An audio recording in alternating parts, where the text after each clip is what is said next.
বৈমাত্রীয় ভাইয়ের মেয়ের মেয়ে মাহরামের অন্তর্ভুক্ত, তার সাথে বিবাহ করা হারাম। আল্লাহ তাআলা কোরআন কারীমের মধ্যে ইরশাদ করেছেন, যার অনুবাদ হচ্ছে, তোমাদের প্রতি হারাম করা হয়েছে তোমাদের মা, তোমাদের মেয়ে, তোমাদের বোন, তোমাদের ফুফু, তোমাদের খালা, ভাতিজি ও ভাগ্নি ইত্যাদি। দেখতে পারেন সূরা নিসা 23 নং আয়াত। কাজী সানাউল্লাহ ফানিহাত্তি রাহমাতুল্লাহি আলাইহি তাফসীরে মাযহারিতে বলেন, উক্ত আয়াতে ভাতিজি দ্বারাই সহোদর, বৈমাত্রীয় ও বৈপিত্রীয় ভাইয়ের সন্তানাদি সকলেই উদ্দেশ্য। দেখতে পারেন তাফসীরে মাযহারি 2 নং খণ্ড 265 নং পৃষ্ঠা। সুতরাং কেউ যদি নিজের বৈমাত্রীয় ভাইয়ের মেয়ের মেয়েকে বিবাহ করে তাহলে তা সম্পূর্ণ হারাম হবে।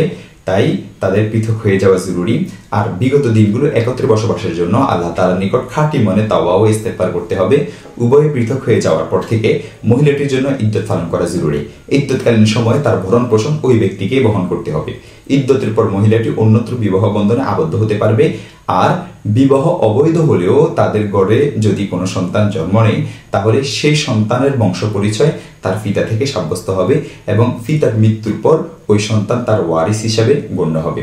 দেখতে পারেন রদ্দুল মুখতার 4 নং খণ্ড 24 নং পৃষ্ঠা, 3 নং খণ্ড 516 নং পৃষ্ঠা, ফাতাওয়া হিন্দিয়াত 1 নং খণ্ড 273 নং পৃষ্ঠা এবং 1 নং খণ্ড 526 নং পৃষ্ঠা ও 1 নং খণ্ড 534 নং পৃষ্ঠা, ফাতাওয়া তাতার ফানিয়া 5 নং খণ্ড 226 নং পৃষ্ঠা ও 5 নং খণ্ড 260 নং পৃষ্ঠা।